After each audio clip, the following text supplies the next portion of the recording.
It's time for the Double Stop with Brian Sword.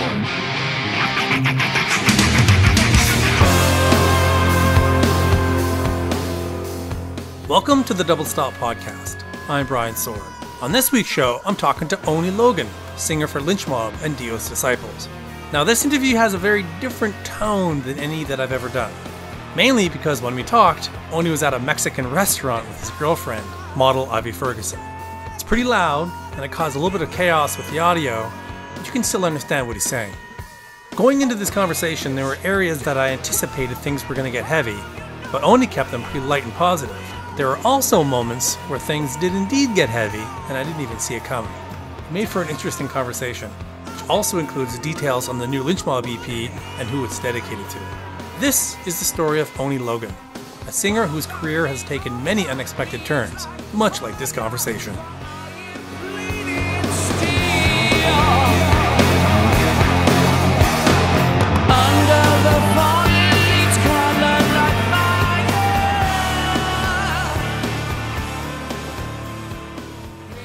I was born in Argentina, Buenos Aires. At the age of 11 months old, I was brought over to the Americas with parents that had high hopes to, many years ago, to immigrate to this great country of America and start a new life for their family and themselves. We ended up in, it was Queens, New York. I think we were there for about 2 months. My father got a job in the factory in Connecticut, Stamford, Connecticut, where they used to make rivets for the wings of some planes for Vietnam and stuff like that. So I grew up in Connecticut, Stamford, Connecticut.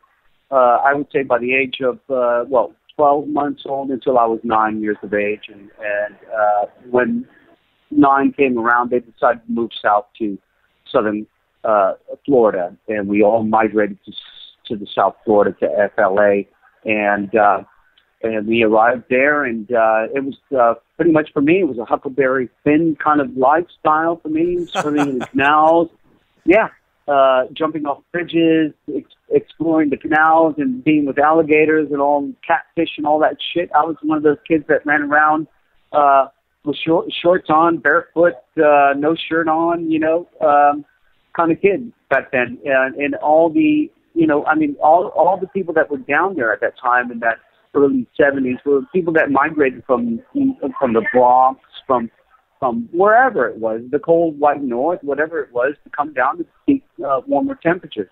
And South Florida was fine, And this is including all that bad wallpaper that was on the wall those days, with palm trees and all that shit. So that's pretty much sums it up for me. On that end, my musical career started at a very early age. I can remember in Connecticut when we were still living in Stamford, Connecticut. In the early 70s, you would hear on AM radio, it would be Layla from Eric Clapton, Badfinger, No Matter What. You would hear the Raspberries, Go All the Way. And I would always be the kid that was standing on my mom's, on the passenger side in the front seat, I'm standing and banging on the dashboard to all these great AM radio songs. And I miss that. Those were the days when, all these things were just free and possible and everything. And that's where I got my musical education, was from the radio, from AM radio to FM. And, and actually, the police are going by. Ambulance. L.A. No, I don't want to give you the misconception. Brian's calling from Vancouver. Oh, really? Yeah, I told him that I'm with Ivy Ferguson from Smithers. Say hi. Hi. Does he know where Smithers is? Hi. Do you know? Go ahead. Talk to Do you know where Smithers is? Is that northern BC? Yeah. Did you ever make it back up? No, I haven't been up there in almost 2 years now. No looking back, eh? Hey. Okay, bye. Thanks, Okay, Ivy. bye-bye. So Brian, if I can just,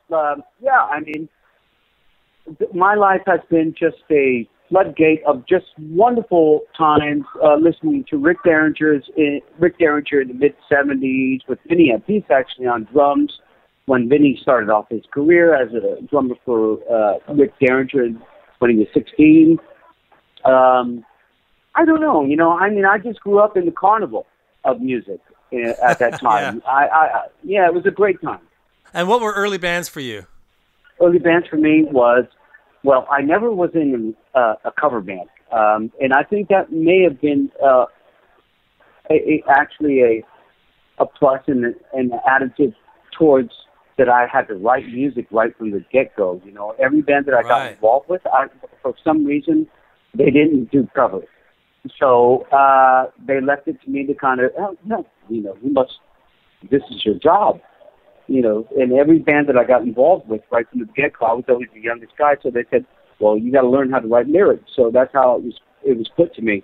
So that's how I got my in on just being, and I'm glad and I'm happy that I was able to have that happen to me, because if I would have been a, cover guy from right from the get-go, I've done my share of covers, but I never did a cover band. My first band was an original band. So, and my second band after that was an original band. So, coming up in Florida, one of the ones that have been noted in the press have been Diamond Rose, which was a fantastic band, great musicians, Dave Rhodes, Smitty, Mike Wolpert, Mike D'Amico, who ended up playing with Brian. Mike D'Amico ended up playing drums for Brian. Come on, help me out from the Beach Boys, the dude that went crazy. Brian Wilson? Yes, Brian Wilson. He ended up playing drums for him. It's a fantastic singer, fantastic drummer, talent. And then from there, I was with them for about a short period of time of 2 years, and then this rockin' band that came around, they were like fucking Van Halen, they were like shit hot in town in southern Florida, sorry. And they wanted me in the fold. And the only unfortunate thing is that Ray West from Spread Eagle was their singer, but they had parted ways. And he was my buddy, he was my friend. And when they asked me to join them, I felt kind of shitty about it, because Ray West is a great singer. He was in this band called Spread Eagle that would, where it's noted that later that they had a deal on MCA and all that. Was it MCA or MCI? I don't know. Probably MCA, yeah. Yeah, but I remember MCA, Spread Eagle, sure. Yeah, okay. So Ray was, he's a fan. He was my friend. We hung out together and everything. So these guys come around, they had their party, and it was a great band to be with them. I thought we could be we could have been really fucking hot shit. At the same time, Beth Nussbaum from Rock Scene magazine, who's a beautiful Jewish woman. I say beautiful because she was. She had taped some shows of us in my early stage of career and sent them out to LA. She said, she asked me, hey, do you mind me taping some shows of you, and can I send them out to LA? I said, yeah, no, I don't mind at all. The next thing I know, I got Racer X calling me out, and then I got Mark Ferrari, who just had left Keel. And so I have two things going on here at once. Mark's sweet person, as he is, as he always been for me, and I went out for the Racer X audition. So we had all the original guys from Racer X, with the exception of Paul Gibbert, who just left to do this whole thing with, Billy Sheehan and everything, which would eventually turn into Mr. Big. Right.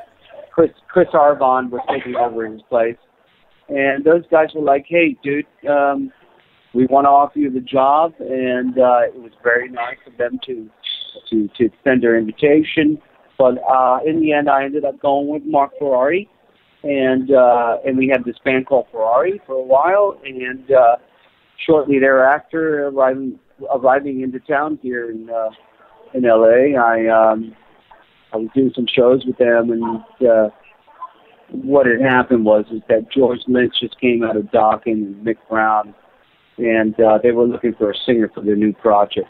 And so they went to the first person that might be able to help them. It was John Alderete from Racer X, and they said, "Who's the new cat in town?" They go, "Oni Logan." So they seeked me out, and they came to a whiskey show, and they put all clams on me and offered me all this bunch of money, and it wasn't about the money for me, because I had no conceptual idea about money. I was just a young dude, just like wanting to be a rock and roll guy, but they were offering me all this shit, whatever, and people were calling me, lawyers were calling me and stuff like that, and what I wanted was the chemistry. So that's how it's always been for me, because I come from a classic rock background. I come from Foghat. I come from Led Zeppelin. I come from Deep Purple. I come from Pink Floyd. I come from Cream. All the good stuff where bands got together in a room and they made music. And that's what I was into. And George was into that idea, and that's why I ended up, going with them, because he was so passionate about it. Never mind the blow. Now, I think people can't underestimate how famous George Lynch was at that point. How intimidating was it for you to jump into that band? Well, I felt like I was king shit of the strip, so it wasn't very intimidating for me. I wasn't. Nice. I really didn't feel like he was intimidating to me. I just felt like he was just a fucking guitar player that came out of a great band, and he was courting me, and that was about it. I didn't feel like, anything. I felt like I was an equal all the way, and he made me feel like an equal, which was great on his part. Upon arriving, when I took the opportunity and the job, they set me up in a great place out in the middle of the desert, and it was, they really treated me really well as an equal. We were equal as partners in the business and everything, and they wanted me to be the guy. And so for me, I was just, in my middle-aged 20s, and he wanted me to feel like an equal. He didn't want me to feel any less than that. So for me to be looking at him as, George Lynch, it wouldn't serve him well, or it wouldn't serve me well. When we went to Japan, he took me to Japan just to have promotional value. Here we are flying, I don't know how many thousands of miles just to go say hello. And how were the writing or recording sessions for that album? The writing and the recording sessions of that album was fantastic. We would get into this church. It was a Christian church, right? Pre-Christian church. We turned it into the devil church, right? No, it was just like this industrial building, they practiced their Christian worshiping and everything like that. Hey, listen, I have nothing against, religion, whatever gets you through life, it's all right. John Lennon said, right? We happened to rent out this big, spacious 6,000 square feet Christian, whatever it was. It turned into Lynch Mob land. So we filled it up with recording equipment. There was a stage there. There was a lot of money floating around. So what we would do is, come up with grooves. George was always great with just coming out with the riffs, as he does all the time. And then, once we settled on the bass player, who was Anthony Esposito, great guy. I fought tooth and nail for Anthony because they wanted somebody else, but I wanted Anthony because he had this New York groove about him. I love the New York groove. And, of course, Meg was there, and so we started to work on all these, shaping these different emotions and different riffs together. And here we are. We're recording basic riffs. So after we'd be done during the day, we'd take about, I think, a 3-hour break, and then I would come in, and we'd hire like a personal engineer come in and start recording me with I'd light candles all along that there's a Christianity church there inside. I'd fill that sucker up with all these candles, and I would go to town in the work of what I do. And so from there, what was born was Hell Child. The whole album was born in the church. But I don't know if it was I don't know what kind of church it was. It was the Church of Lynch Mob. Now, that album comes out. It did well. It didn't do Dokken numbers, but it did well. When it came time to touring, how was the band health? Oh man, we ripped it up. We ripped it all apart. I mean, the first place we went to, which was a mistake, I think on the management's part or whoever's part it was, they sent us out to the Orient. So they sent us out to Japan. So here I am sitting laying down in a spa with these Japanese men and being pampered over here, and, in the hotel, and waiting for the showtime to come. I was like, what? Traveling around the bullet train, all that stuff. And we went to Hiroshima. We went to, all these different places in Japan, which was fantastic. The only thing I remember out of that whole blast was that we played too fucking loud. And Lynch, he says it to me to this day. He goes, I was too fucking loud. I can blow out any singer out this fucking volume, So back then, we didn't have in-ear monitors or anything like that. I did the best that I could. We tried, and I don't think it was a great success, because it was just, I don't know, it just didn't sound like a controlled environment. These days, you can have controlled environment. You can have in-ears, or you can have respectable values on loudness. I mean, I'm sure it was always a battle between Don and George back in the day, between, volume, whatever. So we did the Orient, and we did, Japan and stuff like that. And then we got back home, and then we went to Europe with Queensryche on Operation Mindcrime Tour. They were fantastic people. They were great, gracious, great guys to us. Jeff Tate, all the Brotherhood, Chris DeGramo's wife, Jet City Woman, she was a flight attendant. All this stuff was going on in their life. It was really nice to see how everything was unfolding for them as artists, and how everything was being put out in the palette of life for them. They were reaping the rewards of them becoming a real band and having success. And we had the privilege to go out there with them for, I think it was almost 2 months, and play great auditoriums with them in Europe. And then, coming back to that from Europe, we had the Cinderella tour, and that was fantastic with Tom Kiefer, and, we're doing 5,000, 6,000 seaters, and Tom was the great dude to us. It was great, man. It was all good fun. Where it got kind of shifty and kind of weird is that I think we didn't know how to handle our dynamics within each other. I don't know. We have a better understanding now between George and I, ever so much than ever before. I was a young guy. He was an older guy. Whatever. I like to fucking get down and have a good time. He liked to have a good time and get down. But I was the last one to go to sleep. Ha ha. Yeah. A little bit harder to protect your voice if you're the last one to sleep. You know what? Bon Scott did it. All the best did it. I don't give a shit. I always play that role. Awesome. So this tour ends, and then poof, you're gone. You're not in the band anymore. What happened? Well, we had a meeting. They invited me to the meeting with, we had Madonna's manager. We literally had Madonna and Lionel Richie's manager. We were on Freddie Demand Entertainment. Note this, Freddie Demand Entertainment. Madonna's manager. I walked into a room, I opened up the door, and there's little Madonna. And they go, oh, here's an Oni Logan. Oh, the new band with Freddie. Yeah, that's Madonna. Yeah, I had the taste of looking at her in her eyes. Anyway. Awesome. So, yeah. We were with Freddie Demand Entertainment. They handled Lionel Richie, Madonna, Kings of the Sun from Australia. Who else? Oh, Jesus, Lynch Mob and some other. But they loved us. They fucking loved us. Freddie Demand Entertainment. Demand Entertainment loved us spiritually. When we played them our demo tape, they said, we want you. We love you.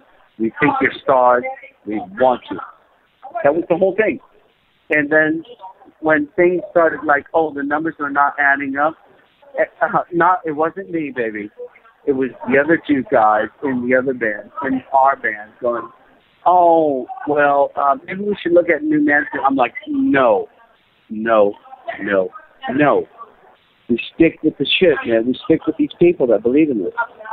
Some shit just doesn't come clear, right? So anyways, what was the question again? I'm sorry, Brian. I just want to know, when you left Lynch Mob after the Wicked Sensation tour, just what happened? Oh, shit. After I left Lynch Mob tour, I had a deal with Atlantic Records that was presented to me right away. And I ended up doing an album with Dave Jordan, who's a great producer, who did Alton Chain's Dirt album. He did Kane's Addiction, a fantastic producer. I did this fantastic album, but everybody didn't get it in the end, and it was never released. Haha. You ever hear about that story? I have it. I have the re-release in my hand here. But let's just finish Lynch Mob first, which is what happened, what caused you to leave the band? What caused me to leave the band? You know, I was never really fired or anything like that. We had a meeting. Here's the deal. Here's the fucking honest truth. We had a fucking meeting. They go, hey man, we want to fucking work it out, you know, and the management's here, blah, blah. We want to work it out, and but you're gonna have to do this and do that. And I was like, you know, I'm not that way. I'm different. I can't promise you anything, so I'll walk away respectfully. And I walked away, and I never went back. That was it. But the thing is, the funny thing about it, Brian, is when they were recording their second follow-up to Lynch Mob, the day before they fucking started recording vocals, they fucking got me and Wendy Dio into the studio to ask and plead for me to come back. How dog is that? That must have been a nice win for you. Well, it was nice. It was a nice gesture, Brian. It was a nice gesture. But to be honest with you, I will never sing anybody's song. I need to sing my own song. The whole thing had already been written by Glenn Hughes. Glenn Hughes was in the mix already. He had already written melody lines and everything like that. You know, I love Glenn with a passion. I love him. We have a great relationship between him and I. The thing is that I could never just like go into the idea of like, okay, everything's written.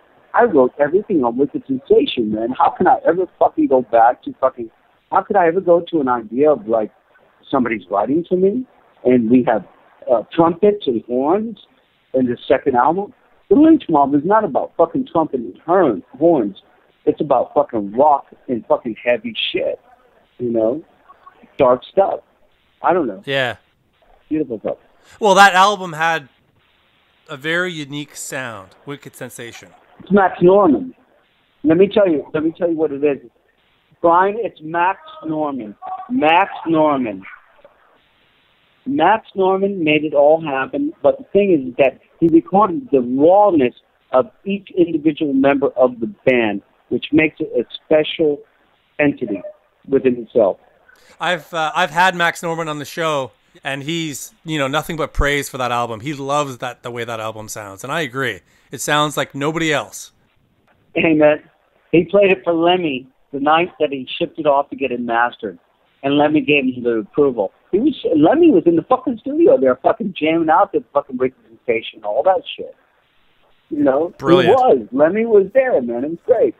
You know, to know that Lemmy was there, you know, I was in and out of that whole thing, you know. But I mean, we had our difficulties, but I love Max Norman. He did such a fucking great job.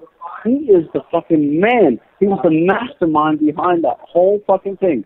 He was able to group everybody together to try to conform and try to make something so beautiful and so disastrous, make something so great. When you were out of the band, doing your own thing, I recall opening up a Metal Edge magazine and seeing you announcing, it was a photo of you announcing Violet's demise with Rowan. Now, I would not have recognized you in that photo. Like, your look was completely polar opposite of of the look you had in Lynch Mob. What led you to completely reinvent yourself like that? It's not that I was looking to reinvent myself at all, man. I was just trying to grow.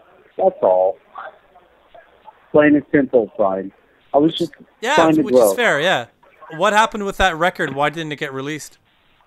Why didn't it get released? From what I heard was two things. There was personal change within Atlantic, which hurt us. Also, we didn't have the hit. We were sort of like we were an adventurous band. Have you heard the album, Brian? Oh, I have it. Yeah, I have it. I have the re-release. Okay. Yeah, the revisited version. I mean, what do you think of it? Tell me. Oh, I think it's brilliant. I think it's completely unique. Brian thinks it's brilliant. Very ambitious. It's brilliant. It's complete. Yes. It's extremely ambitious. And absolutely. Well, thank you, Brian. And that's why I'm so astonished it never got released. Well, that's the shit. I mean, we only gave it. We only wanted to satisfy everybody. It was for everybody. It was for the people. We did it with Dave Jordan. I mean, maximum fucking high-end producer. He loved it. He wanted to make it happen. At the end, personnel changes happened in Atlantic. Oh, hello, and guess what? Your album's not coming out. Oh, man, that was the fucking hardest thing that Dave Jordan could ever say to us, you know? And he loves us. We're still in touch with him. You know, I mean, he's produced it, you know, Mother's Milk, you know, Jane's Addiction, all that shit, he loves us. But the thing is that it just didn't happen. Anyhow, so we'll climb beyond that. I mean, my experience with Will Robinson in Virus Vermont was magical. With Scott Coogan and Spencer Campbell was a magical experience. I'll never forget it. We roamed the beaches in Malibu at night, smoking good marijuana together, and it was a good time. And we wrote great music together. And that's all I can say about it. I don't really have anything much more to say about just exploring the journey of trying to be creative artists, the artistry of music. Now, after that album didn't come out, I assume the band dissolved because I never really heard much more after that. What moves did you make next? Well, I hung around town for a little bit, and I met my partner at the time, and she was a promoter over there at the Johnny Depp Club, and we met, and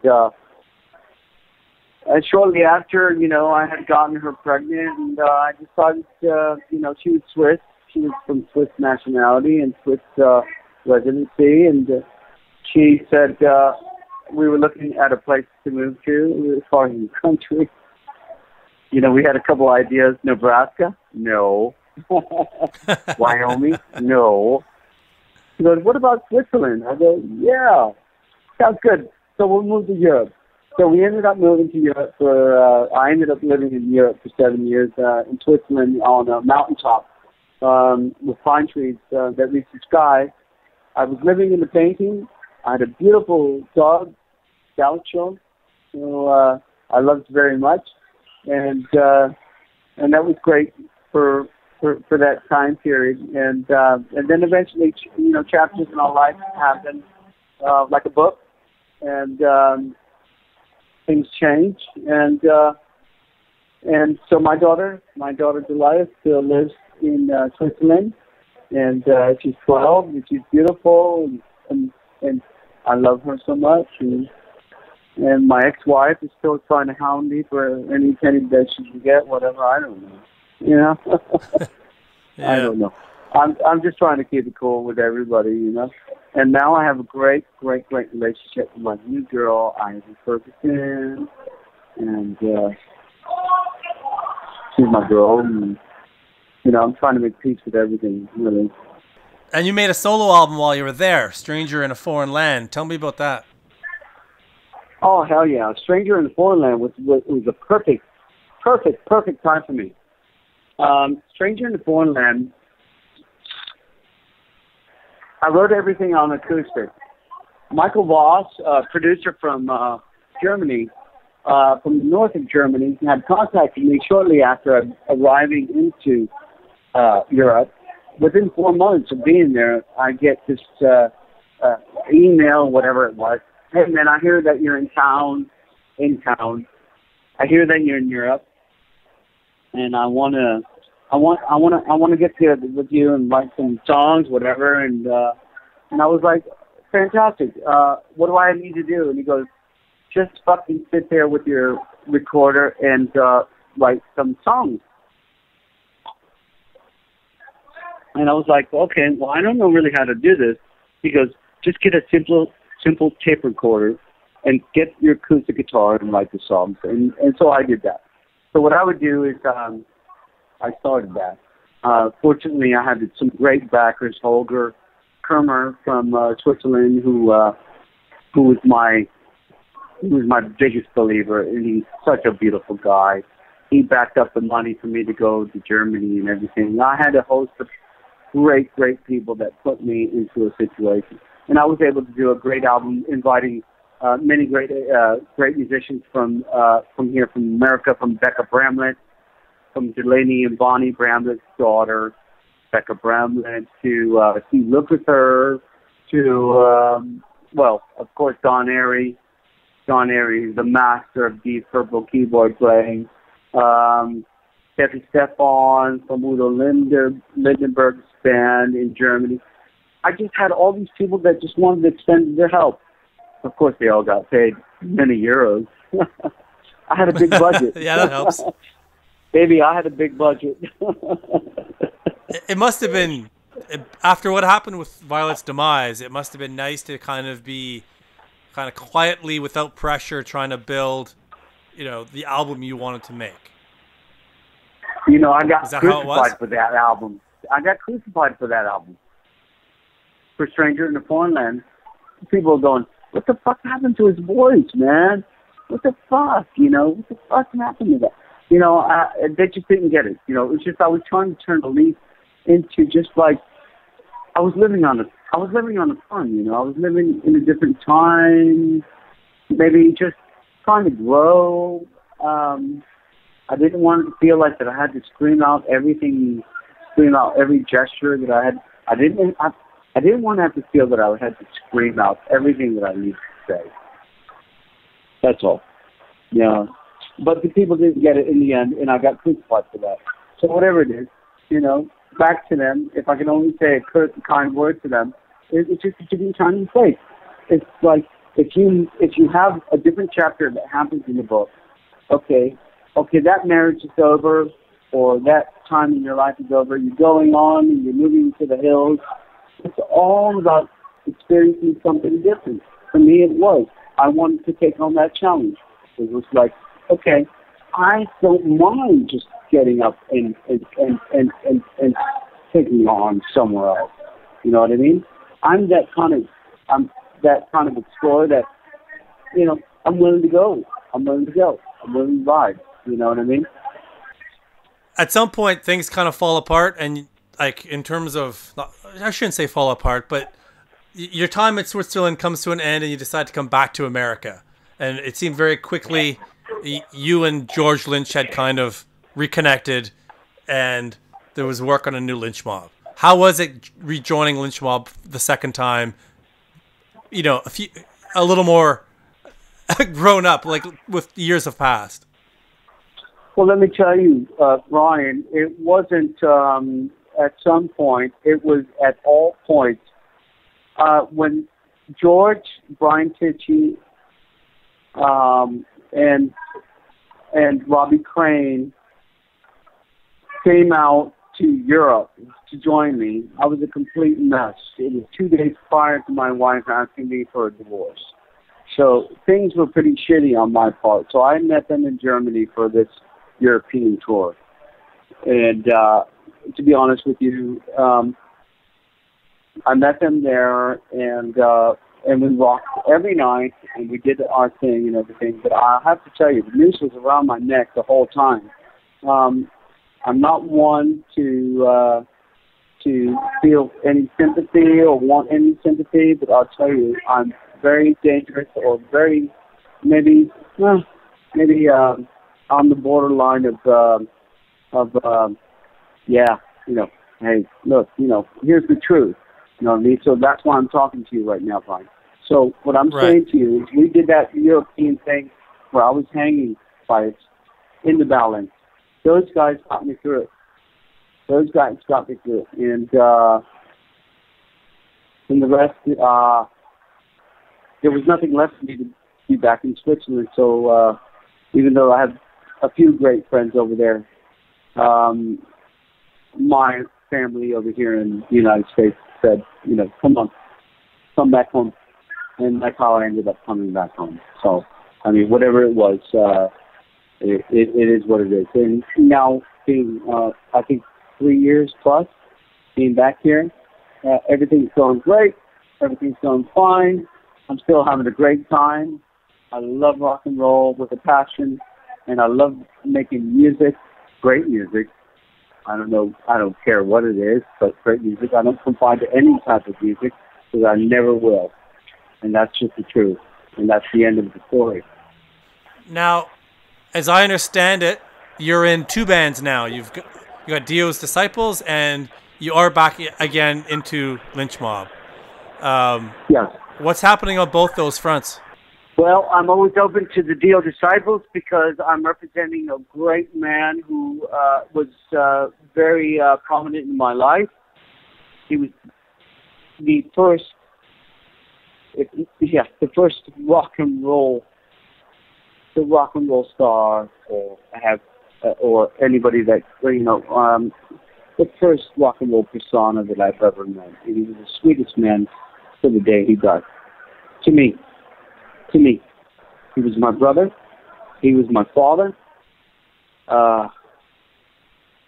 He was everything to me. Even though that I moved away to Europe, I would see him in Europe at the Headbangers Ball in Europe and Maligned Ball and all that stuff. And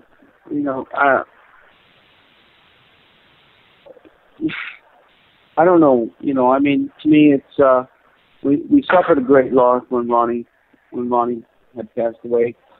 When he got sick, for me, it was he was a constant compass for me.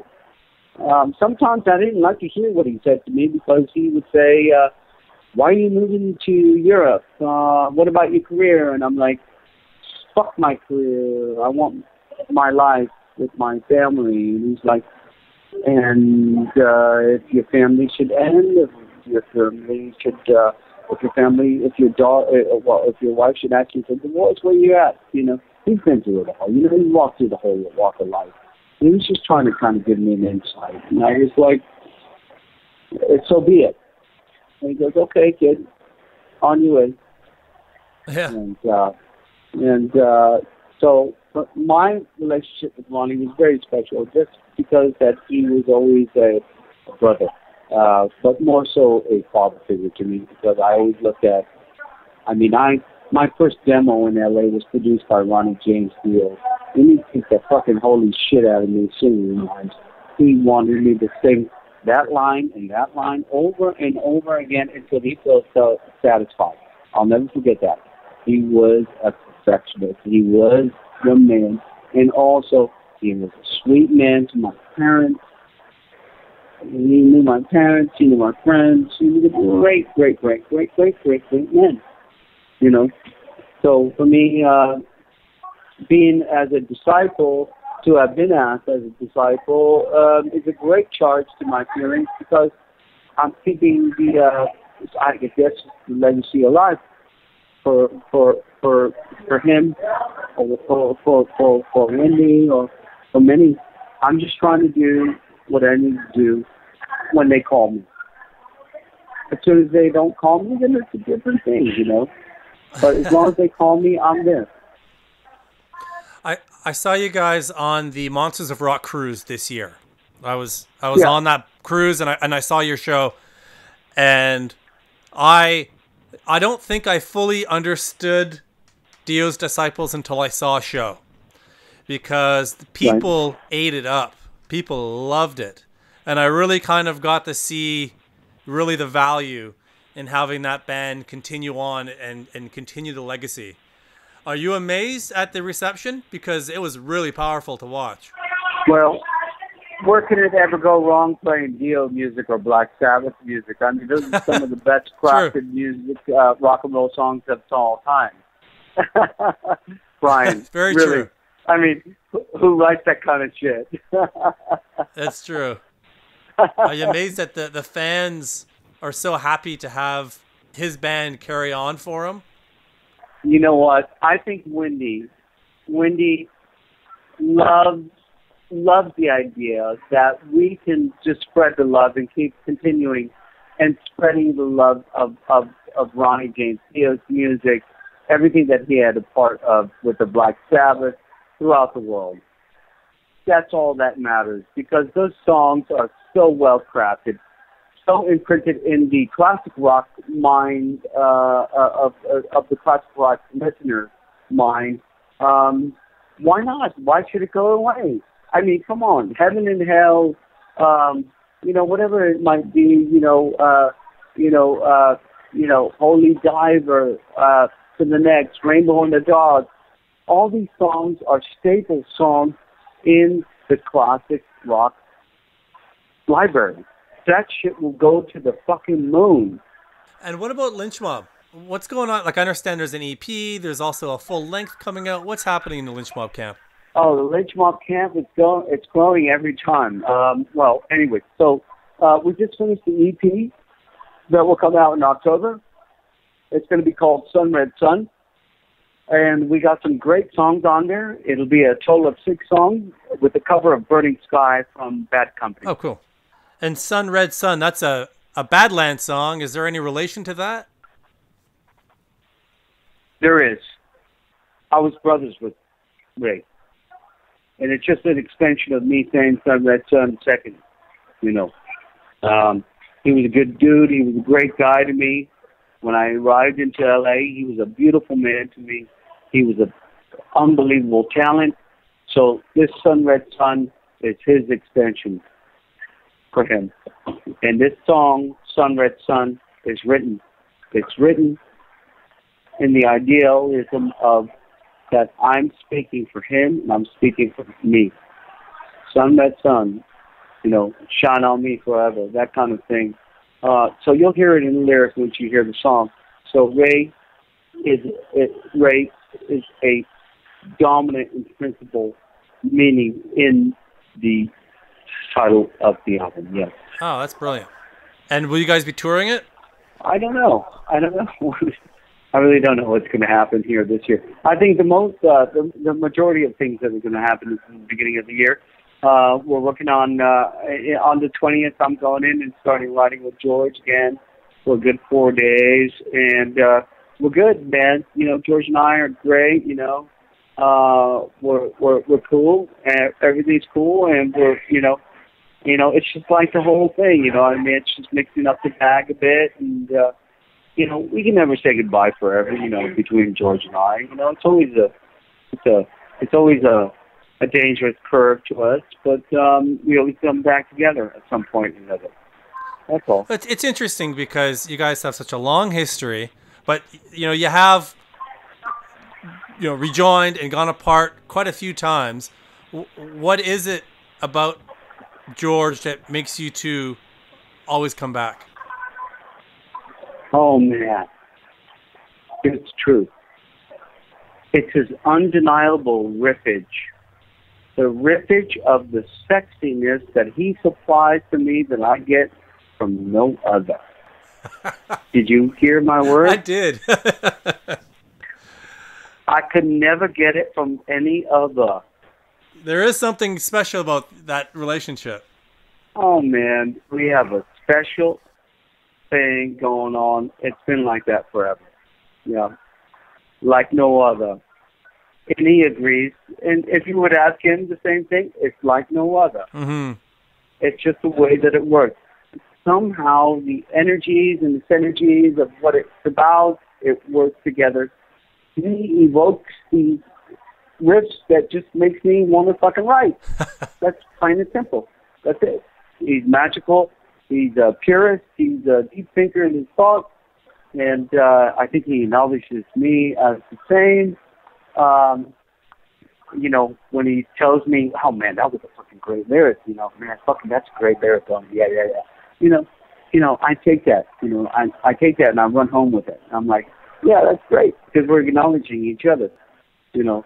But we're good, we're great, you know. I don't think it's ever gonna end. I think we just need to just like let things happen at this stage. Yeah. And I'm always gonna be there for you. Yeah.